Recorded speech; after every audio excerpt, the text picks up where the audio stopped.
Assalamualaikum warahmatullahi wabarakatuh. Alhamdulillahirobbilalamin. Segala puji bagi Allah Subhanahu wa Ta'ala yang telah mempertemukan kita dengan bulan suci Ramadan, bulan yang penuh berkah, bulan diturunkannya Al-Quran, dan bulan yang penuh ampunan. Sholawat serta salam semoga tetap tercurahkan kepada junjungan kita Nabi besar Muhammad SAW beserta para keluarganya, sahabat, serta umatnya hingga akhir zaman. Hadirin yang dirahmati oleh Allah, Ramadan adalah bulan Al-Quran. Allah Subhanahu wa Ta'ala telah berfirman dalam Al-Quran surat Al-Baqarah ayat 185 yang menyatakan bahwa bulan Ramadan adalah bulan yang di dalamnya diturunkan Al-Quran sebagai petunjuk bagi manusia dan penjelasan mengenai petunjuk itu serta pembeda antara yang baik dan yang buruk. Bismillahirrahmanirrahim. Syahrul Ramadan alladzi unzila fihi al-Qur'an hudan lin-nasi wa bayyinatin minal huda wal furqan. Faman syahida minkum asy-syahra falyasum wa man kana maridan aw 'ala safarin fa'iddatun min ayyamin ukhra.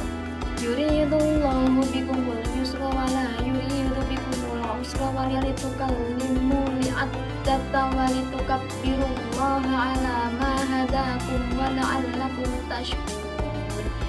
Arti dari dalil tersebut adalah beberapa hari yang telah ditentukan itu ialah bulan Ramadan, bulan yang di dalamnya diturunkan Al-Quran sebagai petunjuk bagi manusia dan penjelasan-penjelasan mengenai petunjuk itu dan pembeda antara yang hak dan yang batil. Karena itu, barang siapa di antara kamu hadir di negeri tempat tinggalnya di bulan itu, maka hendaklah ia berpuasa di bulan itu. Dan barang siapa sakit atau dalam perjalanan lalu ia berbuka, maka wajiblah baginya berpuasa sebanyak hari yang ditinggalkannya itu di hari-hari yang lain. Allah menghendaki kemudahan bagimu dan Allah tidak menghendaki kesukaran bagimu. Dan hendaklah kamu mencukupkan bilangannya dan hendaklah kamu mengagungkan Allah atas petunjuknya yang diberikan kepadamu supaya kamu bersyukur. Ayat tersebut menegaskan bahwa hubungan Ramadan dan Al-Quran sangatlah erat. Maka sudah selayaknya kita di bulan Ramadan ini untuk memperbanyak membaca Al-Quran, bukan hanya untuk mengumpulkan kewajiban semata, tapi juga untuk sebagai kebutuhan rohani kita. Hadirin yang dimuliakan oleh Allah, membaca Al-Quran memiliki keutamaan yang sangat besar. Rasulullah SAW bersabda bahwa siapa yang membaca satu huruf dari kitabullah atau Al-Quran, maka baginya satu kebaikan, dan satu kebaikan itu dilipat gandakan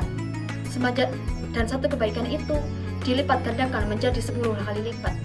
Betapa besar pahala yang Allah janjikan kepada kita, terlebih jika kita membacanya di bulan Ramadan, di mana setiap amal kebaikan dilipat gandakan. Bahkan orang yang terbata-bata dalam membaca Al-Quran pun mendapatkan 2 pahala. Yang pertama ada pahala dia membaca Al-Quran, dan yang kedua adalah pahala karena kesembuhannya dalam membaca Al-Quran.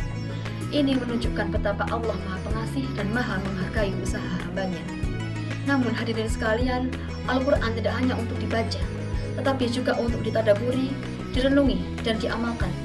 Allah berfirman dalam surat Shad ayat 29 yang berbunyi, Bismillahirrahmanirrahim. Kitabun anzalnahu ilaika mubarakun liyadabbaru ayatihi waliyatadakkaru ulul albab. Yang artinya, Al-Quran ini adalah kitab yang kami turunkan kepadamu, wahai Muhammad, yang penuh berkah supaya mereka menghayati ayat-ayatnya dan orang-orang yang berakal sehat mendapatkan pelajaran. Mentadaburi Al-Quran berarti membaca dengan hadir. Ayat ini menjelaskan kepada kita bahwa Al-Quran adalah kitab yang penuh berkah agar manusia mentadaburi ayat-ayatnya dan agar orang-orang yang berakal mengambil pelajaran. Hadirin yang dirahmati oleh Allah, mentadabburi Al-Quran berarti membaca dengan hati yang hadir, berusaha memahami maknanya, merenungkan pesan-pesannya, lalu berusaha mengamalkannya dalam kehidupan sehari-hari. Jangan sampai kita rajin membaca, tetapi tidak ada perubahan dalam sikap, akhlak, dan ibadah kita.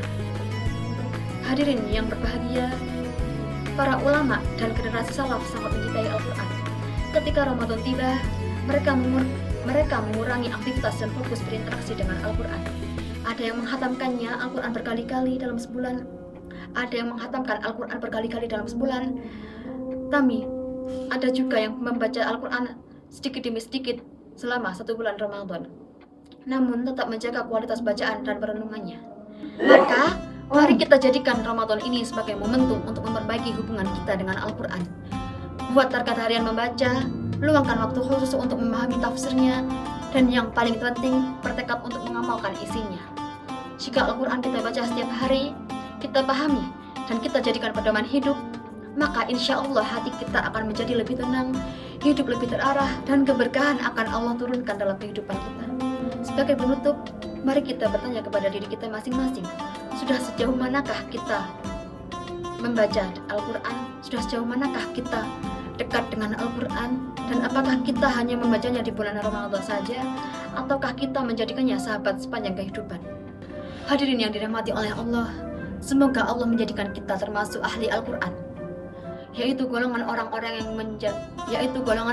membaca Al-Quran tidak hanya untuk dibaca saja, tapi juga untuk dipahami dan diamalkan dalam kehidupan sehari-hari. Akhirul kalam, wassalamualaikum warahmatullahi wabarakatuh.